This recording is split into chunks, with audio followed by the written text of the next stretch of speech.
दोस्तों, इतना आप समझ गए होंगे। अब मैं कुछ इसी श्रृंखला से संबंधित कुछ प्रश्न आपके समक्ष रखना हूं।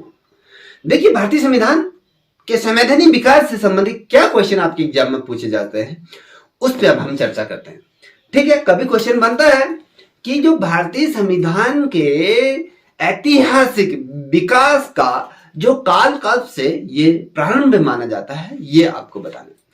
देखिए, भारत के संविधान से संबंधित ऐतिहासिक विकास का इस क्रम की अगर हम बात करें कब से ये माना जाता है, इसकी प्रारंभ कहां से माना जाता है, तो आपको पता होना चाहिए 16वीं शताब्दी से इसे माना जाता है। जिस समय मुगल काल का जब अंत हुआ था, जिस समय मुगल काल का जो सबसे अंतिम जो शासक था औरंगजेब के समय, कंपनी के जो लोग भारत में जब आए, एक तो व्यापार की नीति से जब ये आए 16वीं शताब्दी में ये आए, तो यही से भारतीय संविधान के ऐतिहासिक विकास का ये काल क्रम या खंड माना जाता है, 16वीं शताब्दी से माना जाता है। ठीक है, क्वेश्चन ये इस प्रकार से बनते हैं। अब बात करते हैं रेगुलेटिंग एक्ट कब पारित किया गया। ठीक है, आपको पता होना चाहिए 1773 में ये पहला रेगुलेटिंग एक्ट ये पारित किया गया। और अगर हम बात करें सर्वोच्च न्यायालय की स्थापना का प्रावधान किस अधिनियम द्वारा किया गया, ये आपको बताना है। सर्वोच्च न्यायालय की अगर हमने बात करी, जो रेगुलेटिंग एक्ट 1773 की जो बात करी, इसी एक्ट के माध्यम से सर्वोच्च न्यायालय का यहाँ पर गठन की यहाँ पर बात की गई थी। ठीक है, अब आपने जब संविधान से संबंधित आपने अगर पढ़ा होगा तो वहां पर भारत में द्वैत शासन की स्थापना के बारे में भी सुना होगा कि इसकी स्थापना कब की गई थी, द्वैत शासन की स्थापना कब की गई थी। तो दोस्तों, जो 1919 का भारत सरकार जो अधिनियम था, उस समय भारत में द्वैत शासन की व्यवस्था को स्थापित की गई थी, या कहें द्वैत शासन की स्थापना इस समय की गई थी। ठीक है, अब क्या क्वेश्चन पूछा जा सकते हैं आपके उत्तराखंड के एग्जाम में, या कहें अन्य जो प्रतियोगिता परीक्षाएं होती हैं उसमें। देखिए, क्वेश्चन बनता है कि महारानी विक्टोरिया को भारत की संपत्ति या कहें समग्र कब नियुक्त किया गया, या इसकी क्राउन कब इसको नियुक्त किया गया है।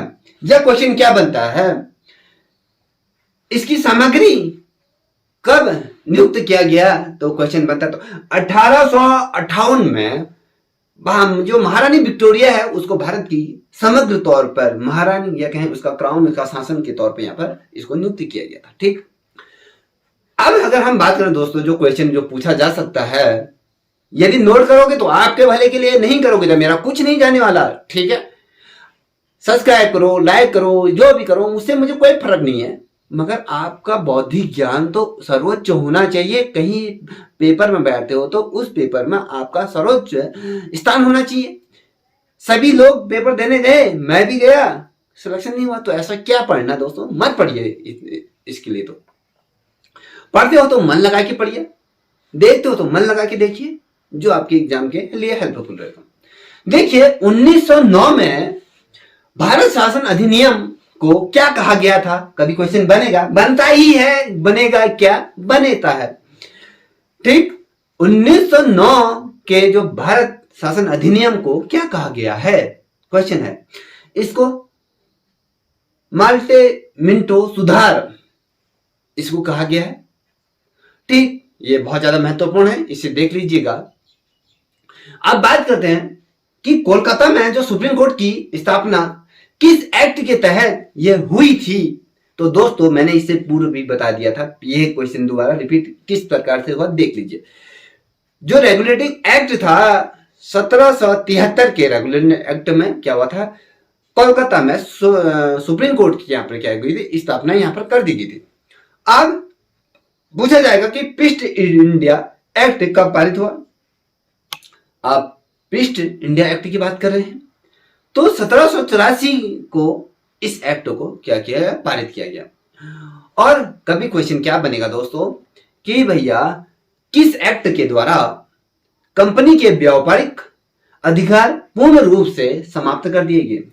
ऐसा कौन सा एक्ट बना या रहा जिसने कंपनी के संपूर्ण अधिकारों को क्या कर दिया, ब्रेक कर दिया, या कहें पूर्ण रूप से उसको समाप्त कर दिया। केवल प्रशासनिक और राजनीतिक अधिकार ही रह गए थे।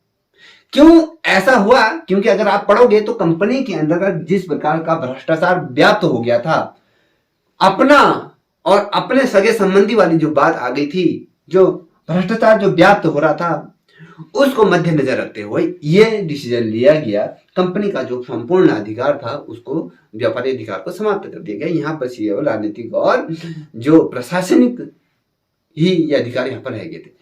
जो ये किया गया था 1833 के जो चार्टर अधिनियम एक्ट था, उसके मध्य में इस चीज को संपूर्ण रूप से समाप्त कर दिया। कब? 1833 के चार्टर एक्ट या कहें अधिनियम के माध्यम से इसे समाप्त कर दिया गया था। ये ठीक है। क्वेश्चन क्या बनता है? दूसरा क्वेश्चन ऐसा भी बनेगा कि बंगाल के गवर्नर जनरल को संपूर्ण भारत के गवर्नर जनरल के तौर पर कब नियुक्त कर दिया गया, कब इसे बनाया गया? तो दोस्तों 1833 में इसको बनाया गया। जो राज्य अभिलेख जो जारी हुआ था 1833 में, राजलेख इसे कहा जाता है, तो इस राजलेख के माध्यम से भारत के गवर्नर जनरल को संपूर्ण भारत के गवर्नर जनरल के तौर पर नियुक्त किया, बंगाल के गवर्नर जनरल को, ठीक है, बंगाल के गवर्नर जनरल को संपूर्ण भारत के गवर्नर जनरल के रूप में से नियुक्त कर दिया गया था। यह बहुत ज्यादा महत्वपूर्ण है। कब? 1833 के लेख रूप में किया गया। अब मिंटो माले जो सुधार क्या है, क्वेश्चन बनता है। मैंने इससे पूरा आपको बता दिया कि चार्टर एक्ट के अंतर्गत हुआ था। तो दोस्तों ये एक पृथक निर्वाचन प्रणाली के तौर पर है कि प्रत्यक्ष तौर पर निर्वाचन चुनाव के संबंध में इस चीज को माना गया है। ठीक। क्वेश्चन ये भी बनता है कि किस एक्ट के तहत कंपनी के महत्वपूर्ण पदों को भरने के लिए प्रतियोगिता परीक्षाओं का आयोजन कराया गया। ये क्वेश्चन बनते हैं आपके प्रतियोगिता परीक्षाओं में पॉलिटिकल साइंस के अंतर्गत। ज्यादा कुछ क्वेश्चन ऐसे ही क्वेश्चन को घुमा फिरा के पूछा जाता है। ऐसा कौन सा एक्ट था? कंपनी के अंदर जो महत्वपूर्ण पद थी या पदवी थी जहां पर लोग आसीन थे, अब वहां पर सीधे पदों को भरने की बात जब हुई तो यहां पर एक प्रतियोगिता परीक्षा का आयोजन किया गया। जो ये प्रतियोगिता परीक्षा का जो आयोजन किया गया, ये 1853 के चार्टर एक्ट के माध्यम से इसको खुली प्रतियोगिता के तौर पर रखा गया। ये बहुत ज्यादा महत्वपूर्ण है। अब भारत के सेक्रेटरी ऑफ स्टेट की नियुक्ति किया किस अधिनियम के द्वारा किया गया? क्वेश्चन बनता है भारत में जो सेक्रेटरी ऑफ स्टेट की नियुक्ति किस अधिनियम के माध्यम से की गई? तो दोस्तों आपको स्पष्ट से करा दूं, 1853 का जो भारत सरकार अधिनियम था उसके द्वारा इस चीज को इंप्लीमेंट बनाया गया। वहीं पर अगर मैं बात करूं, जो दूसरा क्वेश्चन आपकी प्रतियोगिता परीक्षाओं के लिए बहुत ज्यादा मोस्ट इंपोर्टेंट है, भारत में ईस्ट इंडिया कंपनी का शासन किस अधिनियम के तहत समाप्त कर दिया गया? अब कंपनी का शासन की बात कर रहा हूं, इतना ध्यान देख लीजिएगा। किसमें? कंपनी का। यह 1858 के चार्टर एक्ट के अंतर्गत भारत में कंपनी के शासन का था, यह पूर्ण रूप से कंपनी का शासन को संपूर्ण रूप से समाप्त कर दिया गया। ये बहुत ज्यादा महत्वपूर्ण है। ठीक, इस चीज को ध्यान में रख लीजिए। अब केंद्र में जो द्विसंसनात्मक विधायिका की व्यवस्था कब लाएगी? तो दोस्तों 1919 का जो भारत सरकार अधिनियम था, उस अधिनियम के माध्यम से इसको लाया गया। ठीक, ये चीज समझ लीजिएगा दोस्तों। यदि आप लोगों को ये क्वेश्चन आपके एग्जाम के लिए हेल्पफुल लगे तो प्लीज इस चैनल को सब्सक्राइब करें, लाइक शेयर करें, अपने दोस्तों को भी साझा करें, जिससे भी वो भी लाभान्वित हो सके। तब तक के लिए इतना ही। जल्द ही इसका अगला वीडियो मैं लेके आऊंगा। तब तक के लिए इतना ही। जय हिंद, जय भारत, जय उत्तराखंड।